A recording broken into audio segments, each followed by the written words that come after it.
அவினாஷ். நான் 4ஆம் வகுப்பு படிக்கின்றேன். நான் அப்துல் கலாம் பற்றி சொல்கிறேன்.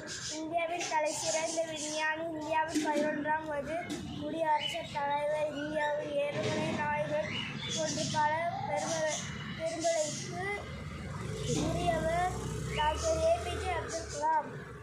1934ஆம் ஆண்டு மாதம் 15ஆம் நாள் ராமேஸ்வரத்தில் பிறந்தார். இவரது முழு பெயர் அபுல் பக்கீர்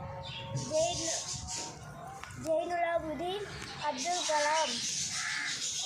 இந்தியாவின் 11ஆம்